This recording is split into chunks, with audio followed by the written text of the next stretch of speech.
কি ভাইরা খাইবা নাকি খাজুরের রস? আসেনি ভাই। দেখি কি হবে এটা খালি করছি খালি করছি, বাদে বেশি।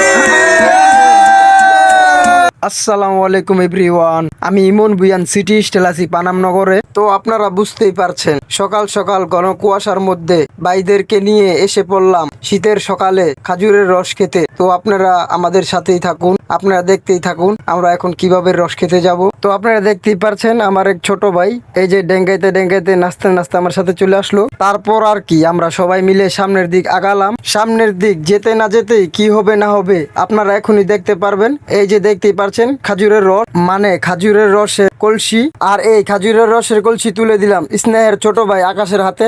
এখন আকাশ ছোট ভাই আমাকে খাজুরের রস খাওয়াবে, আপনারা দেখতেই পারছেন। ইতিমধ্যে খাজুরের রস ঢেলে গ্লাসে দিচ্ছে আমাকে ছোট ভাই স্নেহের আকাশ ছোট ভাই। তারপর আর কি আমাকে বলতেছে ভাই একটু মাইরে দেন তো। তারপর আমি বিসমিল্লাহ বইলা শুরু করে দিলাম। বুঝেনি তো, শীতের সকাল, হাতে খাজুরের রসের গ্লাস, আর খেতে খেতে আমি মাতাল হয়ে যাচ্ছি।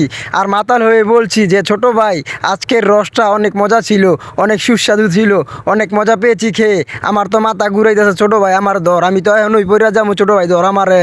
তারপর আর কি ছোট ভাই আলামিনের হাতে তুলে দিল খাজুরের রসের গ্লাস। ছোট ভাই আলামিন খেয়ে বলতেছে যে ভাই আজকের খাজুরের রসটা অনেক মজা হয়েছে, আমার কাছে ভালো লেগেছে, আপনাদের কাছে কেমন লেগেছে জানি না, কিন্তু আমার কাছে অনেক ভালো লেগেছে। এই বলে গ্লাস তুলে দিল আবার আকাশের হাতে। আকাশ আবার ঢেলে দিচ্ছে আরেক ছোট ভাইকে।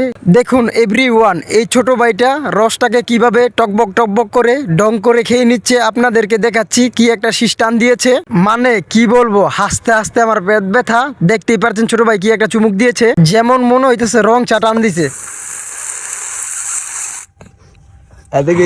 তারপর আর কি স্নেহের ছোট ভাই আকাশ নিজেটা নিজে খেয়ে নিল আর বলতেছে ওহ ভাই অমৃত।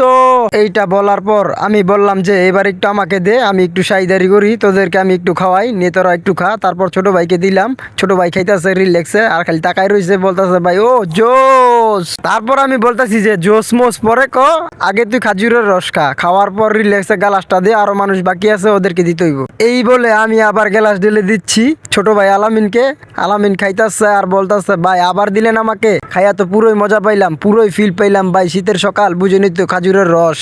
এই বলে গ্লাসটা আবার আমার হাতে তুলে দিল। ওই দিক দিয়ে ডান পাশে দাঁড়ানো ছোট ভাই আকাশ বলতেছে যে ভাই আমাকে আরেকটু দেন, আমি আরেকটু খেয়ে আরেকটু মজা নেই, আরেকটু ফিলিংস নেই, আমার কাছে ফিলিংস লাগতেছে, ভালোই লাগতেছে, আমি আরেকটু খাইয়া নেই। তারপর আর কি আমি ওকে দিলাম, ওই ডক ডক করে খেয়ে নিল। পরে আবার আমি গ্লাস ঢেলে তুলে দিলাম আবার ছোট ভাই তুহিনের হাতে। আর ছোট ভাই তুহিন আমাকে বলতেছে যে ভাই বইরা দেন গ্লাস বইরা দেন, গ্লাস বইরা খাম। তারপর বড়া গ্লাস খেয়ে বলতেছে ভাই অনেক মজা ভাই, এত মজা খাজুরের রস আমার জীবনে আমি খাই নাই, আজকে প্রথম খাইলাম আমি ভাই, আমার তো অনেক টেস্ট লাগতেছে, আমার তো অনেক ভালো লাগতেছে। এই বলে ওদের খাওয়া খাই সব শেষ। আমি বলতাছি যে ছোট ভাই এবার ঠিক আছে না, তো তোমরা কে কে বাকি আছো, আর কেউ বাকি আছে? পরে কেউ বললো না আমি বাকি নাই। এদিক দিয়ে ওই যে ওই ছোট ভাইটা রং চার মতো যে খাইছে, ওই বলতেছে ভাই আমি বাকি আছি, আমার আবার দেন, আরেকটু আমি খাই, আমার তৃপ্তি মিটে নাই, আরেকটু খাইয়া আমি তৃপ্তি মিটাই। তারপর আর কি আমি বললাম নে ভাই নে, তোর মনটা বইরা দিলটা বইরা মনোযোগ দিয়া মনোযোগ সহকারে তুই রস খা, লাগলে আরো এক কলসি রস আমি আবার নামাইতেছি তোর লাইগা। তারপর আর কি এইটা শুই না হ্যাঁ খুশিতে পাগলা তিটা মিডা বুঝে না, পাগলারে খেজুরের রস দিও না। আর এই দিক দিয়া আমি একটু বাপ নিলাম নিজেরটা নিজে, মানে কলসি নিয়ে আইসা আমি আবার ডাইলা ডাইলা গ্লাসে নিয়া আমার নিজেরটা নিজে আমি খাইতেছি, একটু বাপ লইতেছি, একটু গেট আপ লইতেছি, বুঝে নিত শীতের সকাল মানেই খাজুরের রস। আর সেই খাজুরের রস খেয়ে আমি একটু গেট আপটা বেশি নিয়ে ফেলছি, তাই আর কি আমার অবস্থা এরকম হয়ে গিয়েছে, এক হাতে কলসি আর এক হাতে রসের গ্লাস। বুঝতেই পারছেন কি একটা বড় একটা করে সারলাম, আর কি একটা মজা পাইলাম, কি একটা শান্তি পাইলাম। আর বলতাছি ভালোই লাগছে, আজকে তোদেরকে ধন্যবাদ। রসের কলসি দিয়ে দিলাম আবার সেই তৃপ্তি নামিটা ছোট ভাইয়ের হাতে। ছোট ভাই দেখুন কি পাগলামি করছে, না পারছে কলসি শুদ্ধই খাইয়া ফেলতো, মানে ছোট ভাইয়ের হয় নাই, ছোট ভাইয়ের আর লাগবো, ছোট ভাইকে আরো দিতে হইব, ছোট ভাইয়ের দিলাম আর কি ভরপুর। তারপর আর কি এই বলেই বিদায় নিলাম। সবাই ভালো থাকবেন, সুস্থ থাকবেন, আবার নতুন ভিডিওর জন্য অপেক্ষায় থাকবেন। আল্লাহ হাফেজ, আসসালামু আলাইকুম।